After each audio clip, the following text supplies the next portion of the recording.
I want to get the latest on the Iran war out to my network because this is a very powerful tool, if just to bear witness, but just keep in touch about what's going on in this situation, both here in the United States and, of course, my network is predominantly in Iraq to the extent it's overseas, but also within Iran. I mean, if we can stay in touch with the Iranian people, God, that's the only thing that can really help here, to the extent anything can help, and it's not just a terrible situation.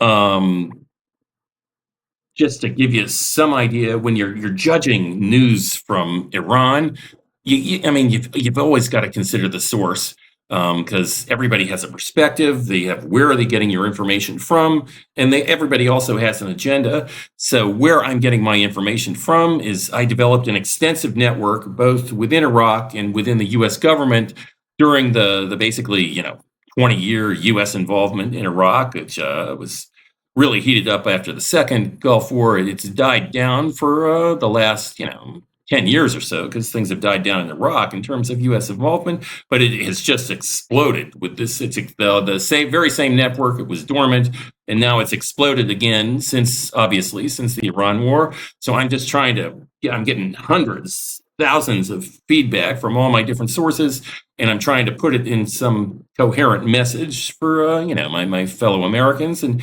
anybody who's concerned about this situation.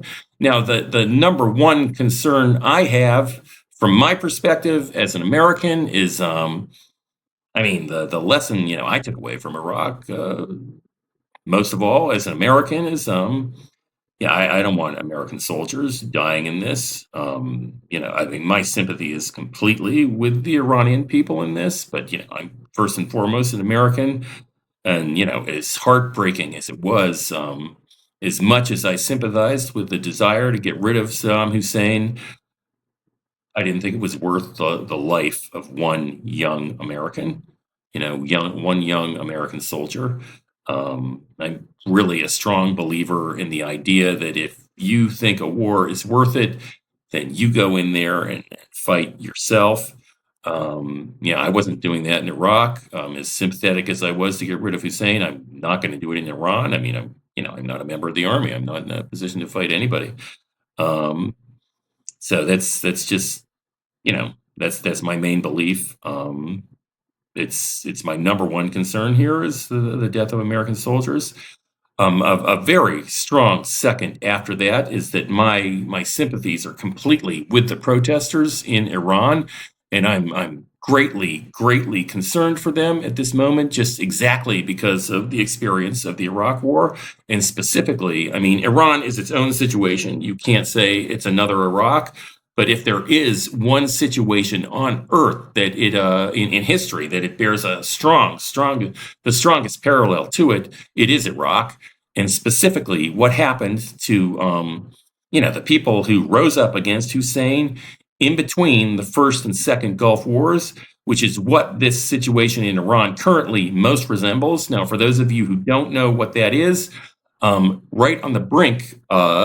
Before the 1991 invasion of Iraq, the CIA, through the Voice of America radio station based in Saudi Arabia. I mean, everybody knows it's the CIA. They're not covering that up.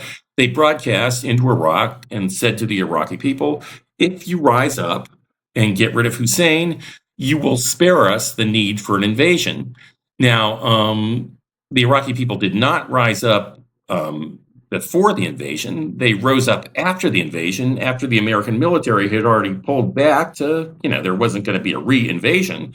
So after they rose up, after the U.S. military was no longer there, Hussein slaughtered them.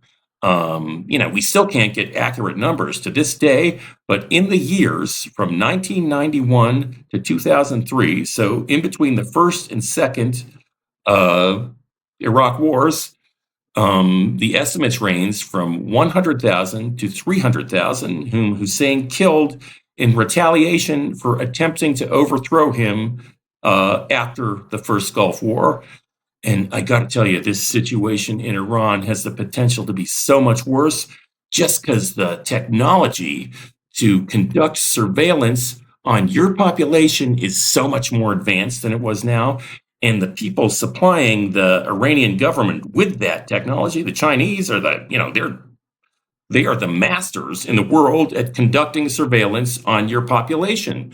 I mean everything. So it's a bad situation now. Um, Estimates just in the last couple months, specifically after the January 8th and January 9th uprising, the protests against the regime, we can't get exact numbers, but the numbers that this regime in Iran has killed of its own citizens range from, a minimum of 7,000 documented to the highest numbers I've heard are like 40,000. But those numbers are going to go up. I mean, they are going to go nothing but up. Um, as more and more bodies are documented, and that's just the numbers they've killed so far.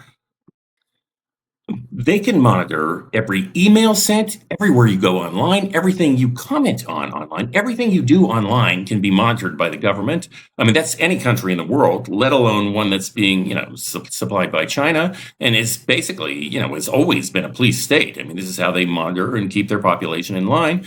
It is that government is every bit as savage and every bit as unpopular as Saddam Hussein was in Iraq. I mean, they can take facial recognition software and find, 90% of the people who are out in the streets protesting.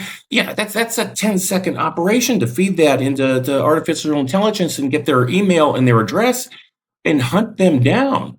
So when the eyes of the world are no longer on Iran, I mean, it's already hard. I mean, just with everybody watching, it's hard to know what's going on inside Iran.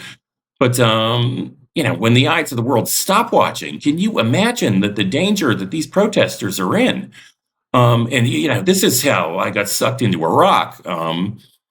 You feel so terrible for these people because they're suffering under just these bastards. And that is not U.S. propaganda. This government is bad news. And you say, well, we'll rise up and get them, and let's go get them with the military. And that's no, I can't be in favor of that. It's not, it's not. This is not what you use U.S. soldiers, in my opinion. There's no reason to ever ask a young soldier to die. I mean, if anybody's got to die, it should be we old soldiers. I mean, that's the old cliche. Young men die in wars that old men start. I believe that. I mean, that's my code, just against young soldiers dying. But at the same time, my God, if you want to be inspired by the courage and be on somebody's side, you got to be pulling for these people in Iran. And there is something we can do to help. We can stay in touch. Don't kid yourself that it's a cure. It helps. It helps when you get sunlight and communication, outside communication with the outside world without trying to whip people into a war frenzy.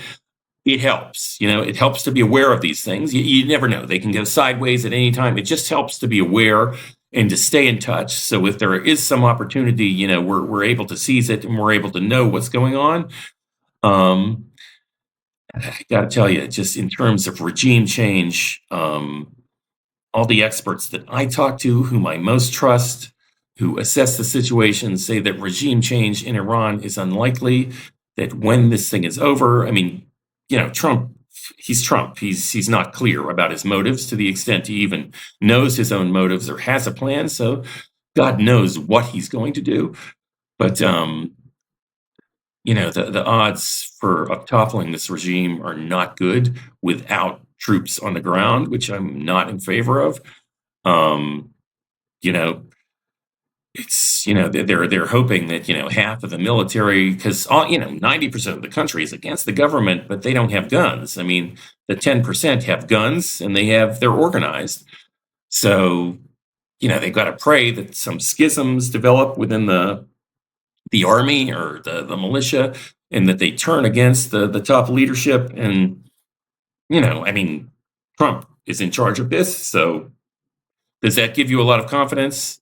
He's got the attention span of a whatever. I'm trying not to make this partisan, but in the same. So this is the thing I'm most concerned about. This is, I don't want American soldiers dying. That's number one. That's just a bright line in the sand for me. Um, at the same time, if this stops short of regime change, I'm worried about a slaughter that is just potentially much, much worse than Iraq was, just because this government is bigger. The population of Iran is 3 to 4 times bigger than Iraq. And the ability of a modern state, one that's backed by China, to conduct surveillance upon its population is just so much worse. This is already getting long. I want to leave it at that for now. I'll be in touch as events unfold. Thanks so much for being in touch, and get in touch with me if you want to find out what you can do, or you just want to network and share information, because that's very important that everybody who's concerned keeps doing that for this.